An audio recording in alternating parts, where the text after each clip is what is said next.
All right, we're rolling. I'm rolling for real. Yeah. Did you check the sound? Yeah, you can see. So you can see it actually there on the bottom. It says LR. Oh, okay. You can see where. Can I dive deep into the darkness in your heart? All right. So. Trust you more than anyone I have met. Welcome to a new episode of Moving with Life. This is Wisdom Wednesdays. As I told you last week, I was gonna have a buddy, and he is here. We have Pete Reasoner, buddy. We got to deploy together. We just got back. Now we're trying to get all our thoughts collected. And over deployment was when we talked about something about like this. And you're the one when you showed me this list initially, because you're trying to do your own content creating type stuff. Can you tell me? Just tell us a little bit about that. So I already started a page called Condition Havoc. It's basically a lifestyle page. So it's covering physical fitness, strength and conditioning, obviously, because I'm really into that. And then our walk with God, because I'm a Christian. And then mental health, spiritual health, and then kind of like Andrew Huberman, using science-based tools to improve everyday life is his saying. And I kind of try to take stuff from him and other guys that I follow and apply it to Condition Havoc. It's just covering all aspects of life. Like, I'm going to be covering more topics on everyday carrying, things that you should have in your car, martial arts. When you get into martial arts, different mindsets you should have about it now that you're knowing how to handle human beings with controlled rage. So it's really just a broad spectrum of things. And of course, I'm throwing memes in there as well, because you got to break the ice somehow. So far, I've only been getting 4 likes on the memes, unfortunately. But most of the guys like them. A lot of the girls really don't get them because it's really just guy gym memes. So, but that's really the basis of the page. You know? So we had these conversations.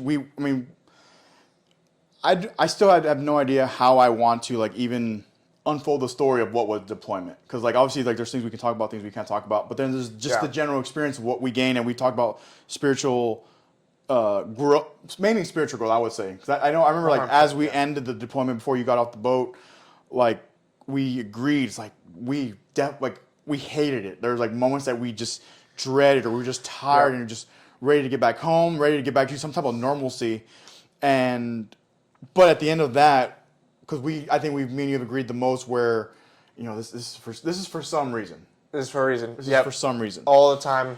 And actually, I want to use this for the segue of today's topic, which it's one of your topics, is get to know your neighbors. And in this case, I would say got to know each other pretty well. That's what I was going to say. Yeah. I'm we thought we knew each other. We did it. I think I was with you guys for almost 2 years. You've been around for almost probably 3 years now. Mm-hmm. Let's say three and a half, with the same general guys coming and going. And so we thought we knew each other, and then we do this thing for almost 9 months, and it's no, we actually got to know each other. The good and the bad, and just the stuff that did bother us, the stuff hey, dude, are you good? Just the general, constantly checking in on each other all the time. You were constantly checking on everybody throughout the whole deployment, because everyone was going through different stuff. Unfortunately, there was Marines getting divorced. There was Marines having kids that they couldn't see yet. Family members dying back home. Relationships being ended, and just people just struggling in their own relationships. It was just a whirlwind of stuff. It was a lot. I was gonna just cap it with that. It was there was a lot of things going on while nothing was going on. It's we felt like nothing was going on, but all these just internal things, thoughts, and for those that they're on a different part of their spiritual journey, going through that too. Trying to face their own demons, for lack of a better phrase. It's everybody figured what those things were, and we all had to figure out how we were going to approach that battle. And it's in that environment that you really figure out how people are going to deal with stuff. Yeah, it's pretty cool. For me and you, it was sunlight, reading, getting outside, the sunlight part, getting outside, praying, Bible study twice a week, and I would do services twice on Sunday. So 4 hours of my week were dedicated solely to some type of spiritual growth, some type of verse, Chaplain Spurlock, doing his thing with teaching us things and stuff that even me as a 32-year-old, I didn't think about X, Y, and Z of some of these topics. And it's interesting enough because obviously I ended up being off the boat for a while, but you had already mentioned to me as far as one of the early topics, evil and suffering, or I think that was one of the bigger. The reasons behind evil and suffering was one of our topics. And I got to catch the tail end of that. So, but you had already gone through weeks of this, like because you were in Bahrain. Chaps was like going through like this thing, and it's like, man, I only caught literally the tail end, which was still like maybe another 3 weeks of information. But you had gone through like let's say 2 months. But I'm pretty sure I caught you up. I thought maybe I didn't. No, I would say you did, but I'm just saying like just timeline wise, like there was like this time of like 2 months where I was, obviously I wasn't there, so it was different, and so I was doing my own thing. I was getting back into reading the Bible, getting back to, let's say our mission, our assignment. We were doing that, but then whenever I had free time, it's like I found myself wanting to get back into reading Scripture. Anyways, let's move on to getting to know our neighbor. So my first like big point, based on our discussions and so on, was I feel like one of the important things is to be slow to judge and make an assumption. And just what I mean by is because I try to deliberately catch myself now, but I feel like this is a good opportunity for me to present like if you see someone do something that you don't like, but also if you don't know them, like why I will say now why even judge them? Like I don't understand. Yeah. Because again, get to know your neighbor. Like we know each other pretty well. Yeah.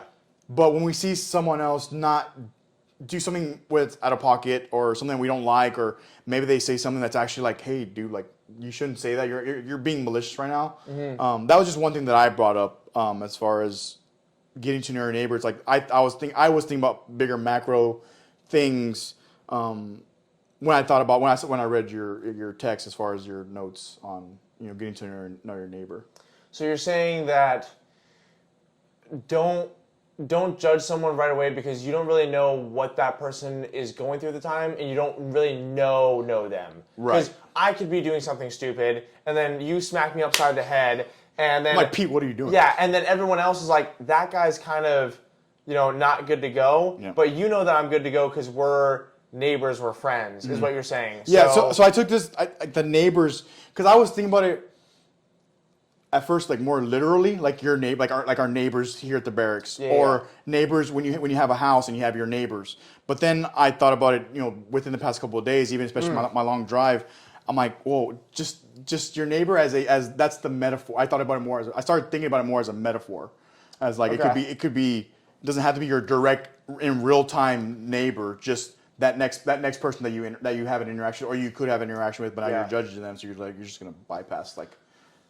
Yeah, see, whatever they're doing. Because it's funny you say that because when certain situations happen and certain people make certain smart comments, like I think back to like maybe my friends would make some smart comments. Like Right. Like I always think like, how would my friends respond to a certain situation like this? Like me and my friends, like my friends are probably listening to this right now. Like they can be a little smart sometimes. They can be like a little bit troublemakers, right? And I'm like, but that's my friends. Right. So when I see other people do it, I have started to learn to shut my mouth and shut my mind off and be like, okay, what do you think? I'm not going to name names, but what do you think this guy, and this guy, and this guy are doing? Right. When this situation happens and when we're at this place and this place, like we're going to act a fool. We're dumb kids. Like so whenever I see other kids acting like dumb kids, instead of just sitting there and going like, man, you guys like what? Oh, you guys are so immature. But I literally do the same thing. Probably on a worse scale. You guys know. Like, my friends are listening to this right now. They know. But, so that was your first point. Yeah, that was my first one. Okay. So, my first point is, I can't stress this enough. Everyone you run into, you're going to have some sort of opportunity, some sort of gate open. There is no way that you don't. No matter what it is. So, I'll use some contextual examples real quick. One. That person might lead you to like the love of your life. That person might lead you to the next church that you go to. That person just or let's just say you have a bad neighbor, right? Let's just say you have a bad neighbor and you're now learning what a neighbor shouldn't do. Just like in the military, you have to have bad leadership sometimes to really get a grasp. Sometimes you have to get in some bad relationships with people to figure out what you don't need and what you need. And that is the only way you're going to be able to find out through your neighbors. Like, you have to interact with people. Like, it is a non-negotiable. You just absolutely interact with people, even though I myself am not the best at it. And I've told you situations where I avoid it, even in church. I'm a bad person. Like, for example, right? Like, I'll just give you guys a quick example, because we got to keep things funny around here. Is I will be in church, and, like, the guy up front, before our pastor gets up, he'll be like, turn to your neighbor and, like, say that you're glad they're here this morning. Yeah, there have been times where I've acted like I've just, like, dropped my pen, and I just look down at the ground, and I just sit there for, like, a few seconds, like, looking for a pen, like, so I can wait for that person to sit down, and then I sit down. I'm like, they didn't say anything. I'm good, you know? But here's what I'm talking about to really capitalize on this point is so people can have an influence on you to do things that you know you probably should be doing as your neighbors. For example, in church, they're not my actual neighbors, but they are neighboring me. This one guy named Dave, I don't know his actual name. I've only met this guy once. He's standing next to me, and I try to do the pen trick, and I turn, and he goes, hi, good morning, my name's Dave. I'm like, name's Pete. And there was a female next to me, cute female. And instead of just being super nervous, I just full sent it, because Dave full sent it with me. He opened himself up to me. So I turned around, I'm like, hey, good morning, glad to see you. And then she's like, oh, glad to see you too. And that was it. Not that hard. Yeah, not that hard. So just to add on to that simple interaction, it will always be amazing to me, or I hope it's always amazing to me, what the brain will try to deceive you from. And we could say that it's a deeper deception, right? We could venture into that spiritual like conversation. We'll say it for another day. But the premise of like it's your brain deceiving, but what is deceiving? You know, like I think about that now. I wouldn't have thought about that even a year ago, I would say.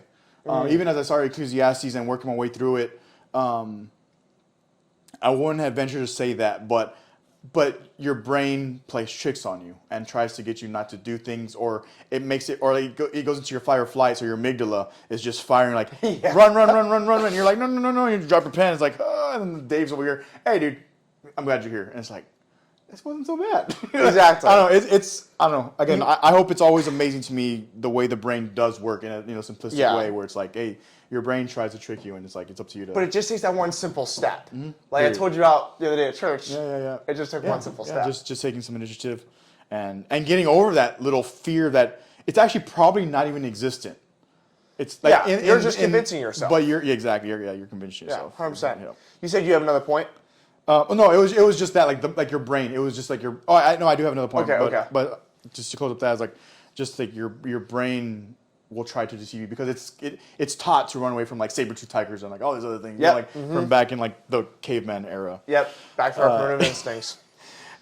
This one's me and you have hit this one like briefly, and we will elaborate. But developing your circle, and I know you have one about tribe, and that's kind of the segue that I got out of this, because like I'll be nice to that random person, because I might even be more nice to that person because I don't know them now.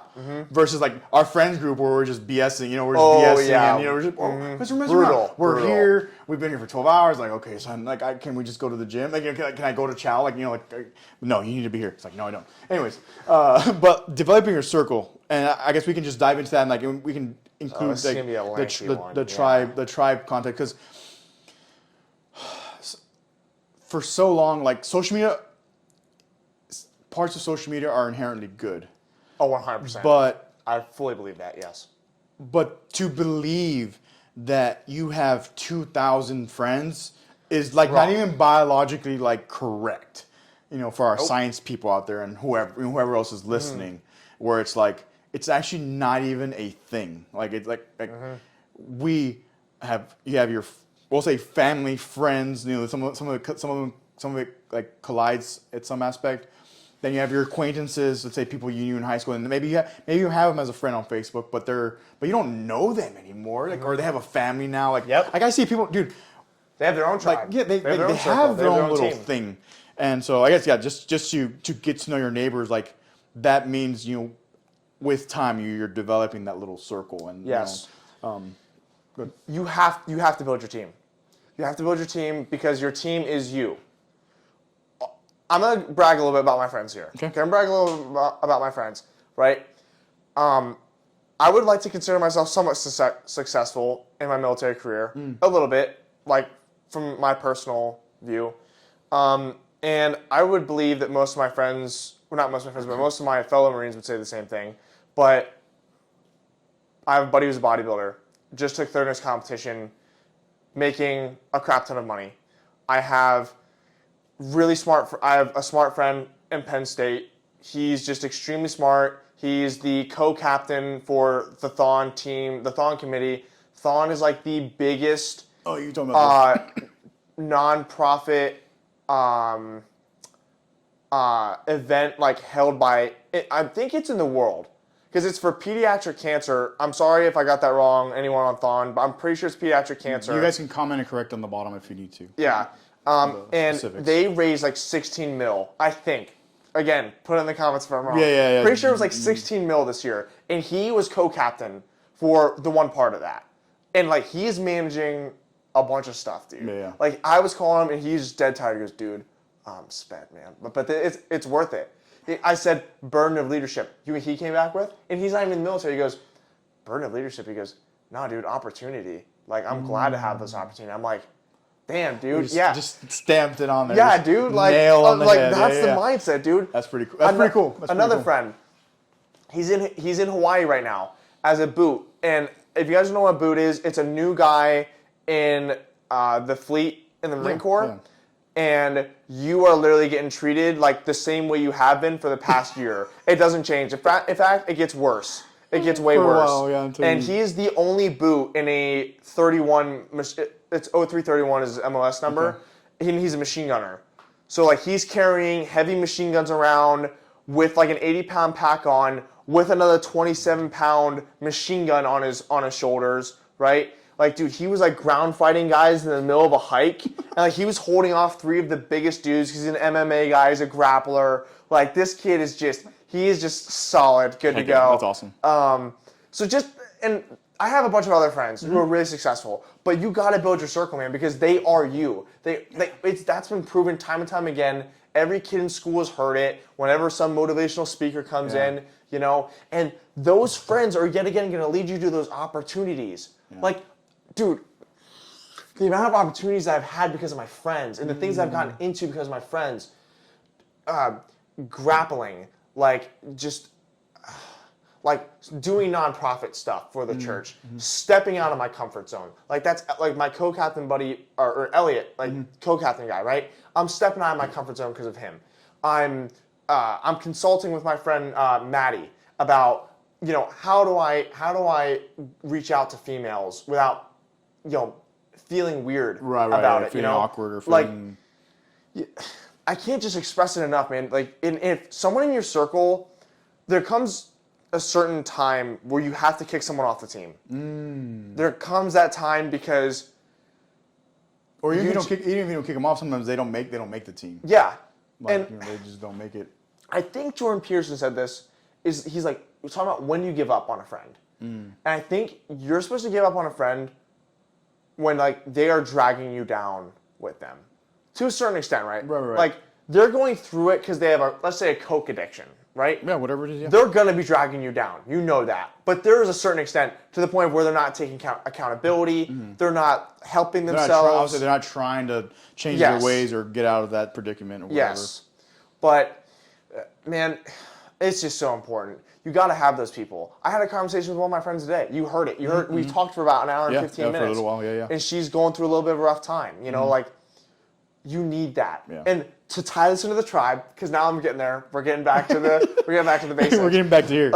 So it is. Think about back to the beginning of time. Where were we at? We were in villages. What were we doing in villages? We were gathering around the fire at night, telling stories, coming together, eating food, hunting together, fighting other tribes together, like all that stuff together in a close-knit community. That's the way society was supposed to be built. That was it. Yeah. And we've gotten so far away from that because now, especially because of social media, this is one of the back burners, or one of the bad things, is now people are starting to rely on their own specialty. They're trying to see, how can I be special?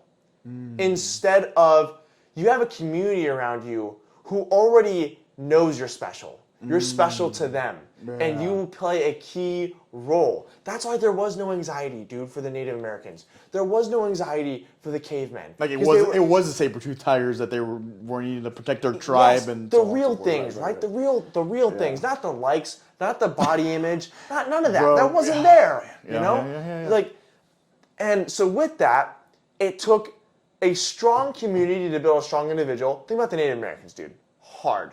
Yeah. Hard individuals. Hard individuals. I don't care what people say about them politically right now, or like what we did to them or what they did to us. Like, we're not here to talk about that. Right. But they were hard individuals, right? They had to come together and do that. But then at the other end of the spectrum, it takes a strong individual to build a strong community. You cannot do one without the other. And I brought this up from Tim Kennedy on the Jocko podcast. I re-listened to the whole 5-hour episode he had with Tim, one of the greatest episodes ever, I think. Yeah. And he was talking about that because he was talking about the sheepdog thing. And I'll hop into that in another episode. That's not right for right now. But the main point, I just want to relook at this here. But yeah, so overall basis, you need community. You cannot go anywhere without it. God has called us to be in community. All sheep need a flock. All sheep need a shepherd, which is our Lord and Savior, Jesus Christ. Right. But also, we need a flock. Because, yes, God is there to help us, but He places people in our lives to help us. Dude, I cannot tell you how many people I talked with this week in the last 5-6 days of where we had legit, meaningful, graceful, fruitful conversations. And we thanked each other. We're like, dude, thank you. This is good. Like, Yeah, thank you for having this it's almost conversation with me. relieving too. Yes. Yeah. Thank you for listening to me. Thank you for giving me this advice.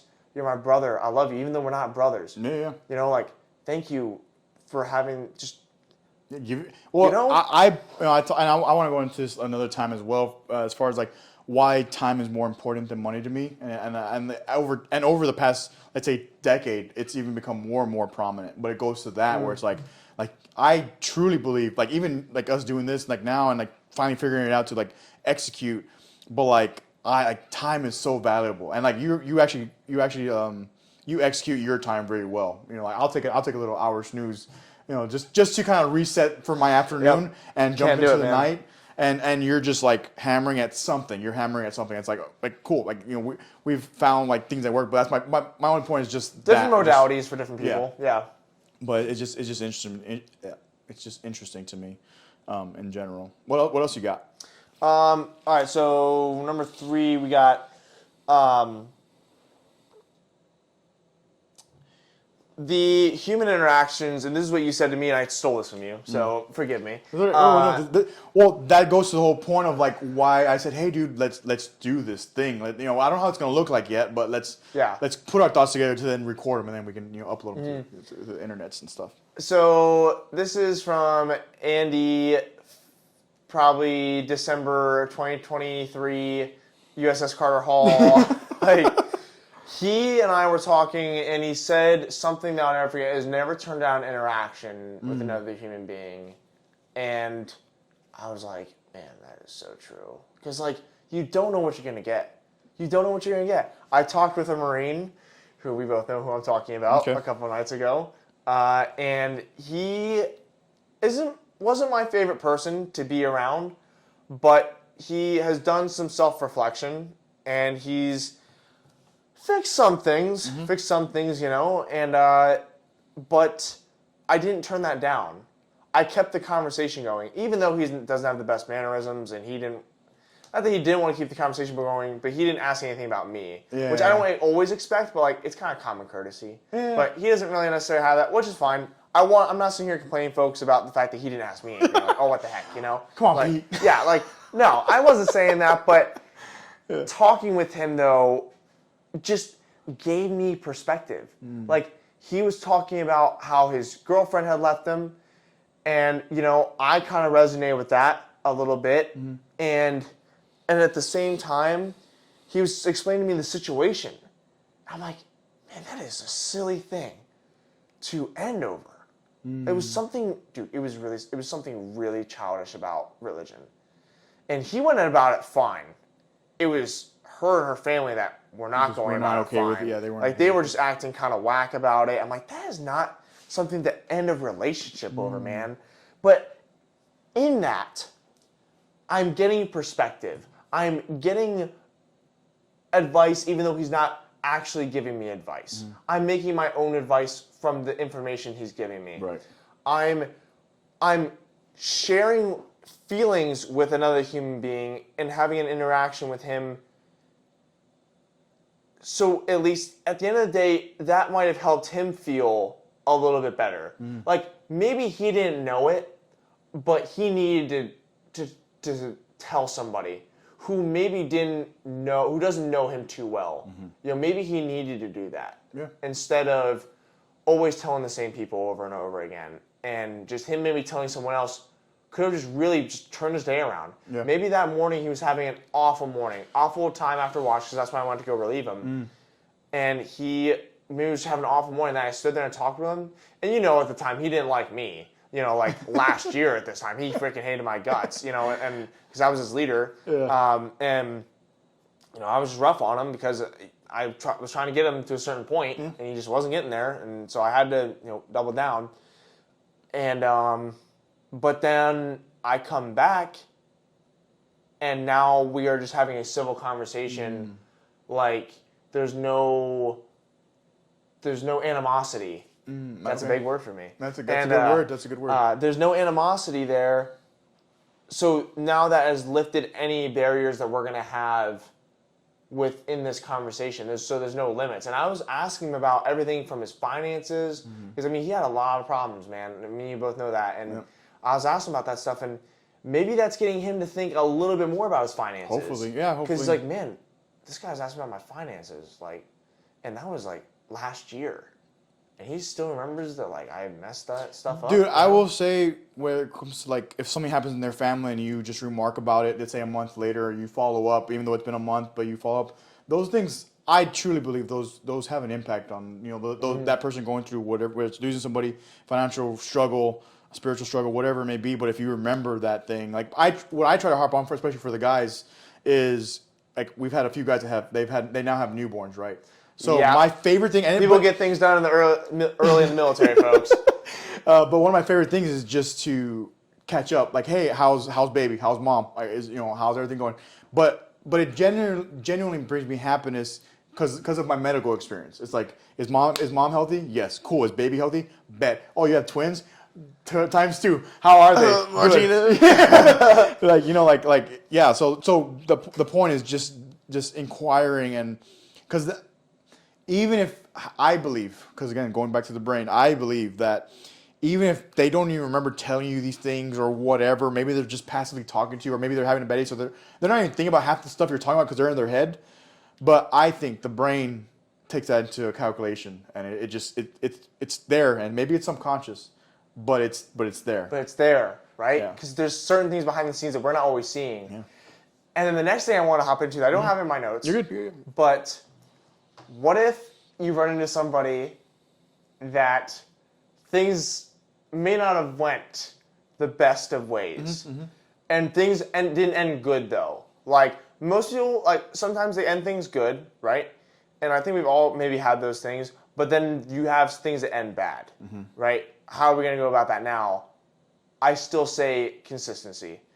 Keep it the same, but don't become vulnerable, and don't open up too much, because that's something I've had, right? Because I'm an anxiously attached person, which means that, and we'll do an episode on that, because we're going to dive deep into that one. But that means I'm not okay if you're not okay. And I watched a podcast on that from, there's a podcast called Man Talks by Connor Beaton, and he is a relationships / a whole bunch of type therapist, and he deals with mostly men. And he was talking about this. And so my first reaction is, even if I see that person, I still want to make sure that they are okay, so that way I can be okay, you know, even though things may not have ended too well, right? But even if that ended badly with that person, as Christians, not all of you may not be Christians, right? But we are called to forgive everybody, because God has forgiven us, and we need to realize that, and we need to realize that we were once rebellious, and we still are rebellious against Him. So who are we to shun other people? Yep. So therefore, if you do see somebody, my first and only thing would be, don't get emotional. Even if you have... We good? Hold on 1 second. Just a second. I can clip here, and then we'll start. All right, go ahead. Continue. So, if you see that person, do not get emotional. Do not, because we'll talk about this more on the show. Mm-hmm. Emotional-based decisions get you and other people hurt or maybe even killed, depending on what line of work you're in. Because it could. Those emotions are not what's going to lead you to the truth most of the time. Mm. Yes, you have to have emotions, right? But you need to know what's true before that. Like, what is actually going to help the situation?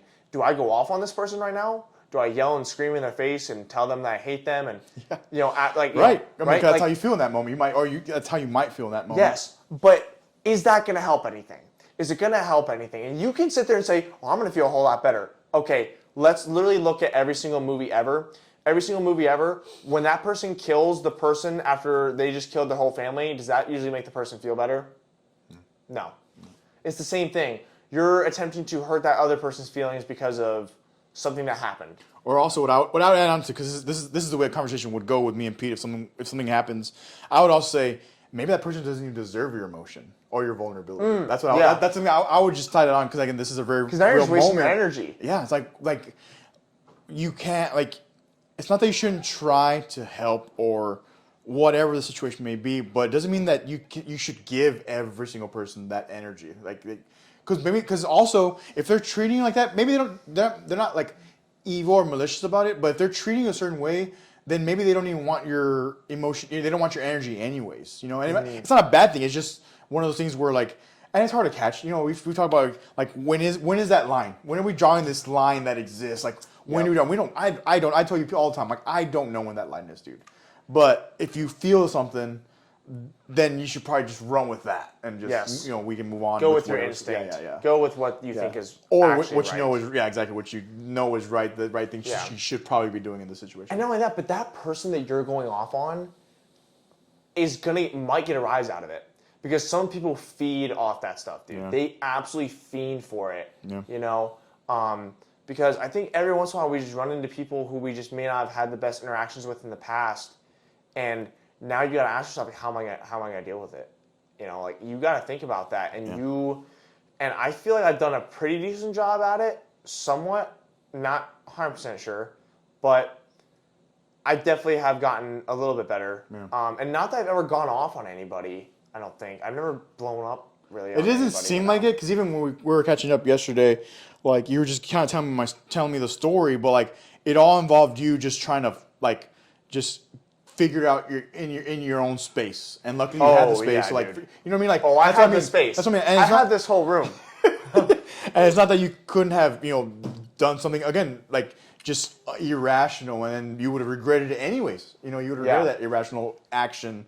That then just puts you in a bind now. Or whatever. Here's what I'll say with that is I assessed multiple things. I think unconsciously, because I think my body and my mind knew that I would have reacted differently. If you were in the room, I would not have done any of that. Right. I would not have done any of that at all. Yeah, I don't think so either. No, I agree. If I was in public, no way. Would I have gotten a little down? Maybe. Yeah. Right. It's just not a good outcome. I knew that it was the time and space to get emotional when no one else is around. Yeah, you're able to do that and not have to bury that for the next time or for later or whatever. If y'all aren't tracking, basically just something. I saw something and just got a little aggravated. Just got upset, and he was able to, not have to worry about not having to suppress what you were feeling that time. Yeah, and we didn't have neighbors, because I told him this: if they were next door, they would have thought I was probably part of an insane asylum. Yeah. And also, what's going on with Pete? And also, I didn't call you guys because I knew you guys were on leave, and I at least had that much sense to not throw a pity party for myself. Fair. Because I think that's why I wanted to call somebody, was to be like, look at me, Yeah. But that was so selfish. I think you could have called me or our buddy over here, and I think we would have been able to talk with you. You know what I mean? Versus if you'd have called and not that you couldn't have called a number of other people, but I think if you'd have called me or our buddy, Man up, Pete. like, like I think we would have like you. I would have listened to. I think he would listen to you too. You know, I think things would have gone a certain way. But that made me think as well, where it's like, you know, where you said you didn't want to call us because you didn't want to like interrupt our leave. But we would have been like if we would have seen your name, we would have been more. Because we were texting anyway. Yeah. Like, we were texting her. Yeah. We were still sending memes. You're still posting stuff on Yeah. social media. They're good and we were friends. reacting, They still so, would you know, have. like, we would have been there for you, Yeah. you know, virtually. Yeah, don't Obviously, think that they over wouldn't have phone. answered the Yeah, phone. we They would've most definitely would have answered the phone. I just didn't want to bother them still, you know? It's interesting. It's interesting how that dynamic works as well. Yeah, because we still at least have empathy for the fact that, I don't know which word would be the context, but we know, like, excuse me, I know that you are having a good time on leave. I'm not gonna. If I can control it, I think which it's just I could, consideration. I mean, consideration. You're just taking full consideration. You're just being fully considerate and I already took my leave. Thoughtful as far as like, hey, these guys were able to finally go home after this long stint of work that we had to do. Yes. And got done and got back, and it's like, okay. And I told myself I can make it until these guys get back. Like I can make it, you know. Well, even that one, there's one night that I think you were on watch. I think, and then I was like, dude, what are you doing awake? And like, what do you think I'm doing? And then I was like, but like, we're still talking. You know, it's like whatever time it was, like overnight, and like I am chilling at home, but we were still communicating. You know, we're still talking. Like, you know, like Exactly. It's like we were still talking. Anyways, yeah, that's it. Yeah, it's crazy how things just happen and don't happen, and then you just move on from it. I know, right? Because I feel like so many things could have went down that evening. I think I could have made some rash Just rash decisions. Yeah. But I didn't, and I thank God for that. I prayed right after that before I went to bed, and it took me a while to get there, dude. Like, it took me a while to get in bed, because I was just like... Yeah, the adrenaline. Dude. And then you have like the biological, the chemical like changes too, where like you have adrenaline, and you're like, what's going on? Why is this happening to me? Like, I don't like this. This is dumb. You know, like, dude, to use just civil words right now. Dude. Yeah, because I didn't even think about that. Like, the adrenaline was just absolutely pumping through my veins when that happened. I was like, there's no way. And but. Nope, all's well that ends well. I'm all good now. I think that's a good way to. I think this is a good like closing remarks where all end. Because I'm all out of points. All's good. Well, that, but also like just the segue of like, you know, like we're here now. We're conversing. We're all back. Yes, we have work to do. Yes, there's so much stuff to do. But hopefully with this, we can continue nailing down some of these Wisdom Wednesdays. And I know there will be a time where I will be doing my own episodes. But then Pete has a laundry list of just thoughts and points and stuff that we talked about again throughout these past 9 months, 10 months now, where we can bring it to you.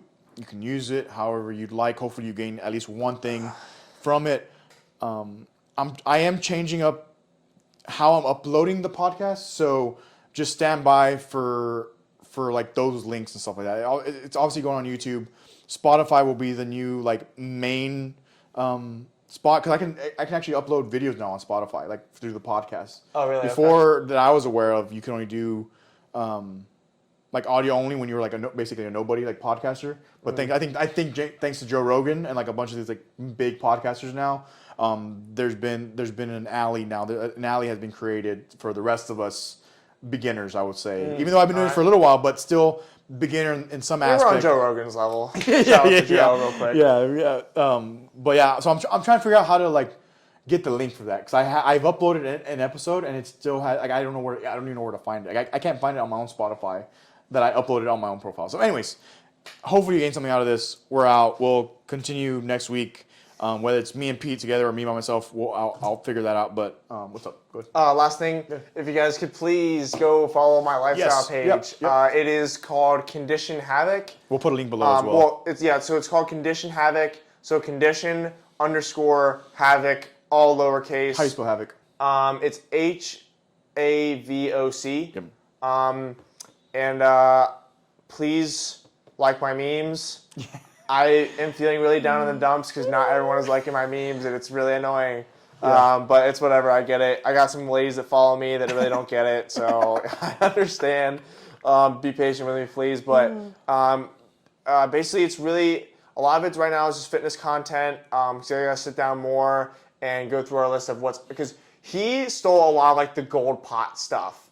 like things that I want to cover on my fitness page, but we're going to be doing on here, and it'd be better to do it on here. But so a lot of the better stuff, I believe, is getting put on the back burner for this. But then it's mostly fitness stuff that's going on that because we're tying this in. We're doing a coalition kind of maneuver here. So So yeah, subscribe, follow. Go have a good day. This will be on hopefully Wednesday. We'll see you all next time. Yes, sir. Let's go. First one done, baby. Oh, got me on beat. Bro, that was awesome. Get back to it. So yeah, that's